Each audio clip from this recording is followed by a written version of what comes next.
1747-ci ildə Nadir Şah Əfşarın ölümündən sonra Azərbaycanın həm cənubunda, həm də şimalında xırda feodal dövlətləri, o vaxtki adı ilə desək, müstəqil xanlıqlar yarandı. Şimalda yaranan feodal dövlətlərindən biri də Bakı xanlığı idi. Xanlığı yaradan şəxs Mirzə Məhəmməd xan idi. O, Nadir Şahın ölümündən sonra Bakı və Abşerondakı nüfuzundan istifadə edərək Əfşar imperiyasının şəhərdəki nümayəndəsini qovaraq özünü Bakı xanı elan etmişdi. Amma buna kimi onun babaları ayrı-ayrı vaxtlarda Şirvanşahlar, Səfəvilər və Əfşarlar dövlətinin tərkibində olmuş Bakı hakimliyini idarə edirdi. Təsadüfi deyil ki, Bakının birinci xanı olan Mirzə Məhəmmədin atası Qulu bəy Dərgah, babası Hüseyn bəy Məhəmməd vaxtilə Bakının hakimi olublar. Elmi mənbələrdə bu sülalənin tarixi barədə o qədər də geniş məlumatlara rast gəlinməsə də, bir sıra tədqiqatçılar hesab edir ki, Bakı xanlarının nəsli Əfşar tayfasındandır. Bu fikirdə olan tarixçilər hətta Abşeron toponimini də Əfşarlara bağlayaraq bu ərazini Əfşəran, yəni Əfşarların yaşadığı yer kimi təqdim edir. Bakı xanlığının ərazisi indiki Abşeron yarımadasını və onun ətrafındakı adaları, həmçinin Qobustan və Mərəzə ərazilərini əhatə edirdi. Bakı xanlığı şimal-qərbdən Quba xanlığı, qərbdən və cənub-qərbdən isə Şirvan xanlığı ilə həmsərhədd idi. Xanlığın şimal, şərq və cənub hissələri Xəzər dənizi ilə əhatə olunurdu. Dövlətin paytaxtı indiki İçəri şəhəri əhatə edən qədim Bakı şəhəri idi. O dövrlərdə İçəri şəhər 2 qat qala divarları ilə əhatə olunurdu. Bakı xanlığının ərazisinə 39 kənd daxil idi. Maşdağa, Qala, Balaxanı, Novxanı, Buzovna və Nardaran Bakı xanlığının ən böyük kəndləri idi. 1796-cı ilin rəsmi məlumatına görə Bakı şəhərində və xanlığa daxil olan kəndlərdə ümumilikdə 1820 ev var idi. Həmin dövrlərdə xanlığın əhalisinin sayı təxminən 10 min nəfərə yaxın olub. İnzibati baxımdan Bakı xanlığı 4 hissəyə bölünmüşdü və hər hissəni xanın təyin etdiyi naib idarə edirdi. Bakı xanlığında əhalinin böyük əksəriyyətini Azərbaycan türkləri təşkil edirdi. Bundan əlavə, xanlıq ərazisində az sayda vaxtilə Sasanilər tərəfindən köçürülmüş İran dilli tatlar yaşayırdı. Bakı xanlığında bütün inzibati, maliyyə, hərbi və məhkəmə hakimiyyəti xanın əlində cəmləşirdi. Digər Azərbaycan xanlıqlarında olduğu kimi Bakı xanlığında da divan vardı. Bütün qərarlar divanda müzakirə olunurdu. Xanlığın əsas gəlirləri neft və digər faydalı qazıntılardan gəlirdi. Bakı hələ qədimlərdən öz nefti ilə məşhur idi. Əsas neft quyuları Balaxanı və Suraxanı kəndlərində və Bibeybət ərazisində idi. Məlumata görə 18-ci əsrin sonlarında Abşeronda 100-dən artıq qara neft və 15-dən artıq ağ neft quyusu var idi. Abşeronda ildə təqribən 240 min pud qara və 8 min pud ağ neft çıxarılırdı. Bakı xanlığında digər mühüm gəlir sahəsi duz hasilatı idi. Həmin dövrlərdə Masazır, Zığ, Qala və Balaxanı göllərindən duz toplanırdı. Duz digər xanlıqlara, hətta Rusiya və İrana ixrac olunurdu. Yalnız Masazır gölündən ildə 150 min pud keyfiyyətli duz əldə olunurdu. Xanlığın bir çox kəndlərində, xüsusən də Bilgəh və Nardaranda dünyada nadir bitki olan zəfəran yetişdirilirdi. İl ərzində xanlıq ərazisində 400-500 puda qədər zəfəran istehsal olunurdu.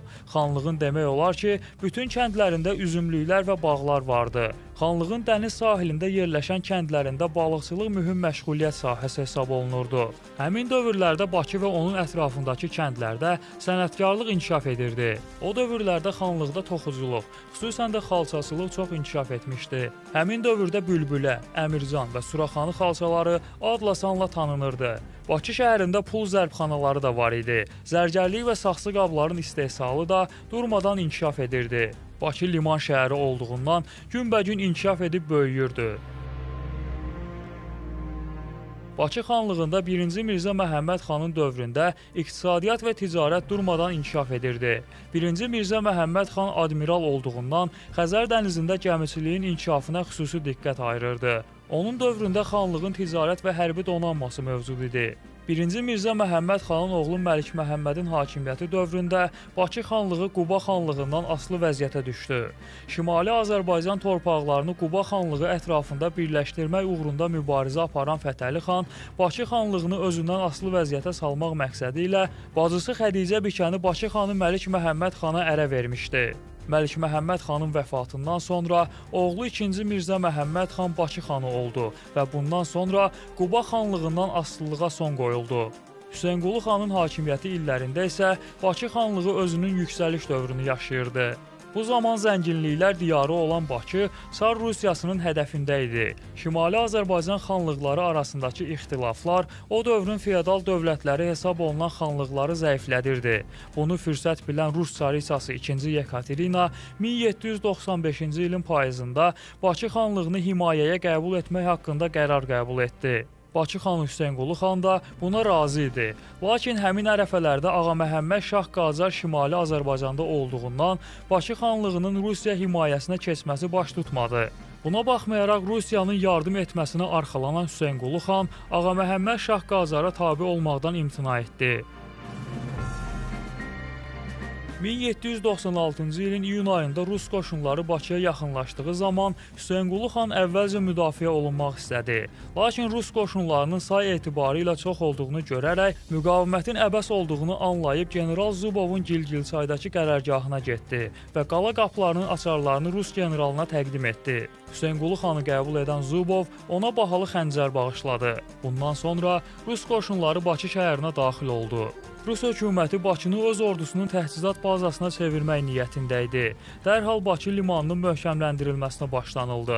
1796-cı ilin noyabrında 2-ci Yekaterinanın vəfatı ilə əlaqədar olaraq Rus qoşunları Azərbaycanı, o cümlədən Bakını tərk etmək məcburiyyətində qaldı. Bununla Bakı xanlığı yenidən müstəqil oldu.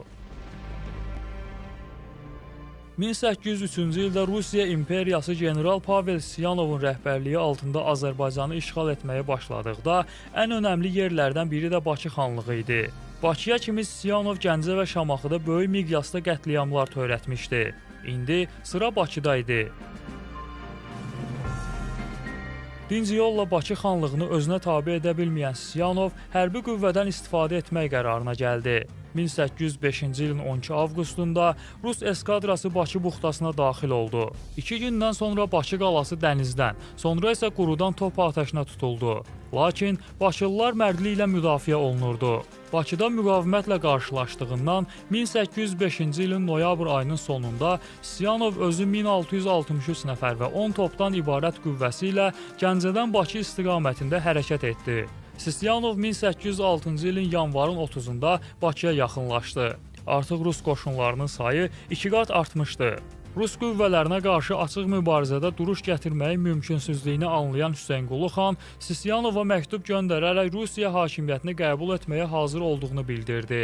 Sisyanov xana inanıb şəhərin təslim şərtlərini podpolkovnik Yeristovla xanın yanına göndərdi və Hüseynqulu xan qalanın açarlarını hörmətli şəhər ağsaqqalları vasitəsilə ona verəcəyini bildirdi. Bu müddət ərzində xanla general arasında danışıqlar davam edirdi. 1806-cı ilin 8 fevralında Sisyanov 200 nəfərin müşayiəti ilə qala divarlarından yarım vers məsafədə olan su quyusuna yaxınlaşdı. Buraya gələn Bakı ağsaqqalları qala qapılarının açarlarını və duz çörəyi Sisyanova təqdim edərək göstərdiyi müqavimətə görə xanı bağışlamasını xahiş etdilər. Duz çörəyi qəbul edən Sisyanov açarları qaytarıb onları Hüseynqulu xanın özünün ona təqdim etməsini tələb etdi. Hüseynqulu xan öz əyanlarının müşayiəti ilə qaladan çıxdı və açarları generala təqdim etdi. Bu zaman Sisyanov Hüseynqulu xanı təhqir etdi. Bunu görən xanın qardaşı oğlu Aslan bəy odlu silahla həm general Pavel Sisyanovu, həm də podpolkovnik Yeristovu qətlə yetirdi. Generalın öldürülməsi Rus qoşunları içərisində çaşqınlıq və vahimə yaratdı. Bundan sonra Rus qoşunları əvvəlcə Sarı adasına çəkildi, sonra isə Rusiya imperiyasına qayıtdılar. Rusiyanın Bakını işğal etmək planı baş tutmasa da, Çar 1-ci Pavel sakitləşmək niyyətində deyildi. 1-ci Pavel 1806-cı ilin yayında Bakını tutmaq üçün yeni ekspedisiya qrupu təşkil etmək əmrini verdi. Yolüstü Dərbənd və Qubanı alan Rus qoşunu 1806-cı ilin oktyabrın 3-də Bakıya yaxınlaşdı. Xeyli üstün düşmən qüvvələrinə müqavimətin mümkünsüzlüyünü anlayan Hüseynqulu xan şəhəri tərk edib ailəsi ilə birlikdə Qacarlar dövlətinə sığındı. Beləcə xanlıq başsız qaldı. Kiçik toqquşmaları nəzərə almasaq, Bakı qalası bu dəfə döyüşsüz alındı. Xanlıq ləğv edildi və Bakı komendant tərəfindən idarə olunan əyalətə çevrildi. 1813-cü il Gülüstan müqaviləsinə əsasən Bakı xanlığının Rusiya tərəfindən ilhaqı rəsmiləşdirildi. Sonradan Bakı xanlığını bərpa etmək cəhdləri də uğursuzluqla nəticələndi. 59 illik zəngin dövlətçilik ənənəsi miras qoyan Bakı xanlığı digər Azərbaycan xanlıqları ilə birlikdə bir əsrdən sonra 1918-ci ilin 28 mayında yaradılmış Azərbaycan Xalq Cümhuriyyətinin özəyini təşkil edirdi. Həmin ilin 15 sentyabrından Bakı Azərbaycan Xalq Cümhuriyyətinin paytaxtı elan edildi. Ümid edirəm Bakı xanlığının tarixi ilə bağlı hazırladığım bu videorolik xoşunuza gəldi. Əgər belə videorolikləri davamlı olaraq hazırlamağımı istəyirsinizsə, videonu bəyənib kanalıma abunə olmağı unutmayın. Sona qədər izlədiyinizə görə minnətdaram.